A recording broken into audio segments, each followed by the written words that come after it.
सबसे पहले हम लेखक का परिचय लेते हैं। सुदर्शन जी का जन्म पश्चिमी पंजाब वर्तमान पाकिस्तान में सियालकोट नगर में हुआ था। इन्हें बचपन से ही कहानी लिखने का शौक था।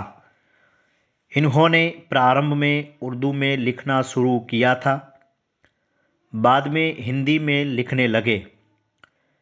इनकी पहली कहानी सरस्वती नामक पत्रिका में 1920 में छपी थी। हिंदी कहानी क्षेत्र में प्रेमचंद के बाद सुदर्शन जी का नाम लिया जाता है। इन्होंने फिल्मों के लिए भी कहानियाँ लिखी, जिन पर सफल फिल्मों का निर्माण हुआ। सुदर्शन, सुमन, पारस, पनघट इनके सुप्रसिद्ध कहानी संग्रह है।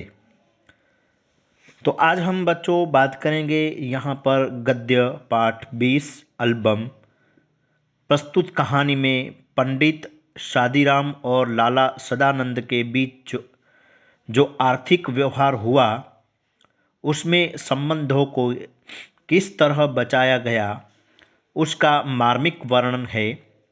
आजकल पैसों के कारण संबंधों में दरार पड़ जाती है। ऐसे समय में मानव मूल्यों का जतन करने की प्रेरणा इस कहानी से हमें मिलती है। तो बच्चों, आज सबसे पहले हम इस पाठ को हम पढ़ेंगे और जो शब्दार्थ हैं उन शब्दार्थ को भी हम समझेंगे। पंडित शादीराम ने ठंडी आह भरी सोचने लगे, क्या यह ऋण कभी सिर से न उतरेगा?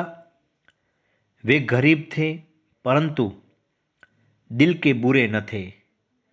वे चाहते थे कि जिस तरह भी हो अपने यजमान लाला सदानंद का रुपया अदा कर दे। उनके लिए एक एक पैसा मोहर के बराबर था। अपना पेट काट कर बचाते, मगर 4 पैसे जमा हो जाते तो कोई न कोई ऐसा खर्च निकल आता था जिससे सारा रुपया उड़ जाता। शादीराम के हृदय पर बर्छियां चल जाती थी और वे कुछ कर न पाते थे। इस तरह कई साल बीत गए। शादीराम ने पैसे पैसा बचाकर उसी रुपये जोड़े 80 रुपये जोड़कर उन्हें लाला सदानंद के 500 रुपये देने थे। इसी 80 रुपये की रकम से ऋण उतारने का दिन आता प्रतीत हुआ, परंतु उनका लड़का लगातार 4 महीने बीमार रहा। पैसा पैसा करके जो बचाए हुए रुपये दवा दारू में उड़ गए। पंडित शादीराम ने सिर पीट लिया। अब चारों ओर फिर अंधकार था। उसमें प्रकाश की हल्की सी किरण भी दिखाई न देती थी। उन्होंने ठंडी सांस भरी और सोचने लगे, क्या यह ऋण कभी सिर से न उतरेगा? लाला सदानंद अपने पुरोहित की विवशता को जानते थे। वे चाहते थे कि पंडित जी रुपये देने का प्रयत्न न करें।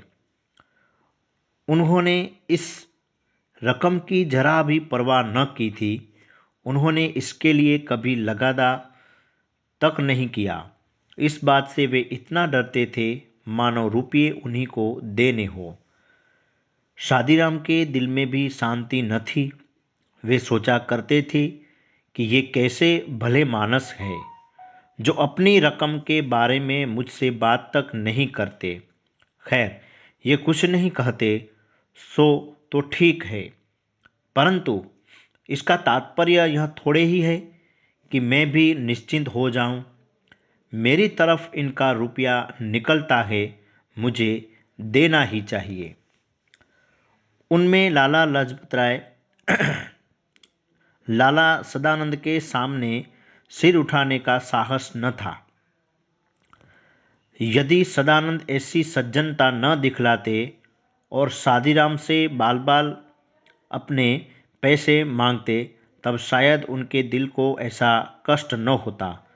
हम अत्याचार का सामना सिर उठाकर कर सकते हैं, परंतु भलमनसी के सामने आंखें नहीं उठती। एक दिन लाला सदानंद किसी काम से पंडित सादीराम के घर गए। वहां उनकी अलमारी में कई 100 बंगला हिंदी और अंग्रेजी की मासिक पत्रिकाएं देखकर बोले, ये क्या है पंडित जी? पंडित सादीराम ने उत्तर दिया, पुरानी पत्रिकाएं हैं, बड़े भाई को पढ़ने का शौक था, वही ये पत्रिकाएं मंगवाते थे। वे जब जीवित थे तो किसी को हाथ न लगाने देते थे, अब इन्हें कीड़े खा रहे हैं, कोई पूछता भी नहीं। रद्दी में क्यों नहीं बेच देते? इनमें चित्र है। अब कभी बच्चे रोने लगते हैं तो एक आध निकाल कर दे देता हूँ, इससे इनके आंसू थम जाते हैं, इसलिए रद्दी में नहीं बेचता। लाला सदानंद ने आगे बढ़कर कहा, 2-4 पत्रिकाएं दिखाइए तो आज जरा देखें इनमें कैसे चित्र हैं। पंडित सादीराम ने कुछ पत्रिकाएं दिखाई।